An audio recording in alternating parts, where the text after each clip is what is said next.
Welcome to the next video in the formulize tutorial series. In this video we'll look at basic filling in of a form and how different users interact with it according to the permissions and the settings that we've created so far. So if you are on the application page right here, or if you're at the home page, you can open up the wildlife monitoring application and then click on View with the default screen's options, and we'll take a look at how people interact with this form. Now I'm currently logged in as the administrative user, the webmaster user, so those are the rules that will determine how different things appear here. Now on the page that appears, the default screen, there's quite a few options. Our general approach is to leave all the options on, and then you can gradually turn them off. You can modify what we call the screen settings to change how this screen appears to people, but by default most of the features are turned on. So the way this screen is divided up by default is with filling in the form buttons right here. You can add a single entry, or you can add multiple entries. If you add multiple entries, then the form will just reappear every time you click save. It'll reappear blank and you can fill in another copy, although that's only available if more than one entry is allowed. You might remember there's a setting at the on the form settings page, or form settings tab, where you can set it to one entry per user. Then adding multiple entries is not available. There's also various actions you can do, and we'll talk about those in future videos. You can control basically the data that you're interacting with here and what you see. And there's also the current view. So there's a few different options that are available, especially for the administrative user who has full permissions. So entries by me, entries by my group, entries by all groups, and so on. So let's start by just creating an entry. I'll click add one entry and we get the form itself. Now we only created 3 basic elements to begin with. We'll be adding more, but for now let's make a animal sighting for today. Happened maybe in the morning, and it was a beaver. Now as the webmaster, with all features turned on for me, I have the option for submitting information on behalf of someone else. So I'm going to say Randy and save. So imagine that this information was provided to me by Randy, but he couldn't fill it in himself, so I'm doing it for him. And so it tells me now that this entry was created by Randy, it belongs to him, but it was last modified by me, the admin. So I'm the last person who came in contact with the data, but it is owned by Randy. There's also an option to change the owner if you wish after the entry has been made, and that's available to webmasters or to other users who have that permission turned on. If you want to know more about the permissions, check the permissions video.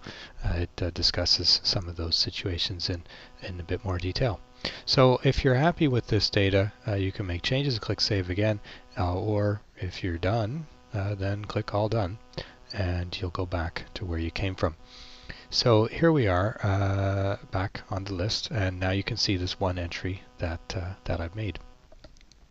Now also notice in the form menu the form is not actually showing. It says there's no forms currently available. The webmaster user actually doesn't have any assigned permissions for the form. When we created permissions, we only created permissions for the 3 groups that we're going to be primarily using: the volunteers, the rangers, and the supervisors. So the webmasters group actually doesn't have any permissions assigned, and that's why the menu is empty here.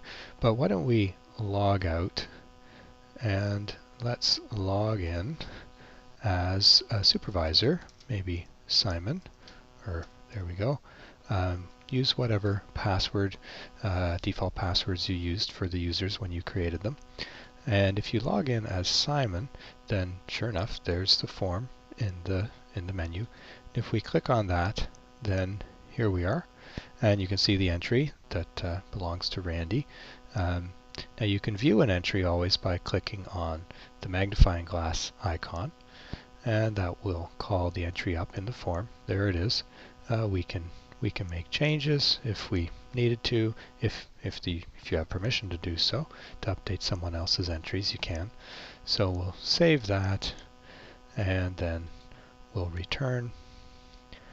Now, for the supervisor user, if we go to add an entry, just to point out that they didn't have the option for the proxy user, the entering information on behalf of anyone else. So that's just something that's not available here because of the permissions. Now, there's also checking in formulize for if you've modified the entry, if you start to make changes, but then you decide to leave, you don't want to save it, so you're going to leave. It's going to tell you, you have not saved your changes, is that okay? If it is okay, you can click OK, or click cancel to return to the form, and then save your changes. That's fine. In this case, we just want to go back.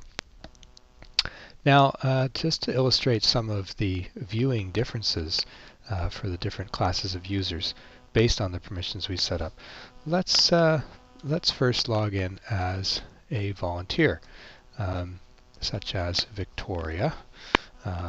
So we'll log in as a volunteer, and here's the form as Victoria would see it. Now, no data showing up.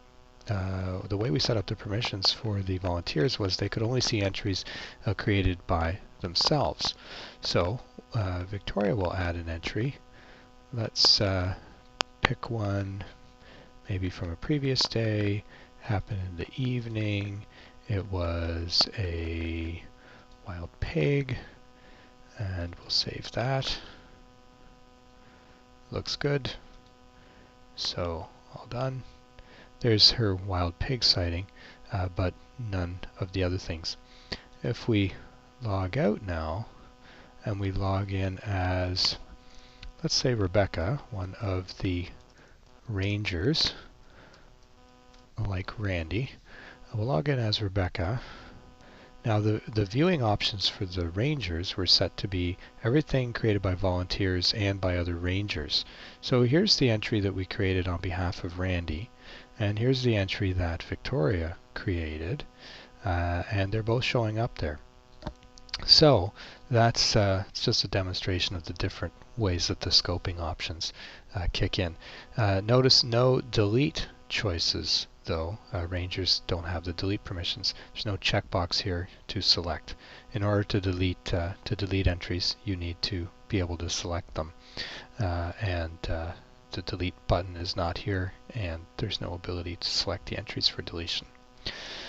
So that's just a quick whirlwind tour of, well, there's forms, you can fill them in, the data is saved. There's many different things that we can do to interact with the information in the list here, and that will be the subject of the next several tutorials.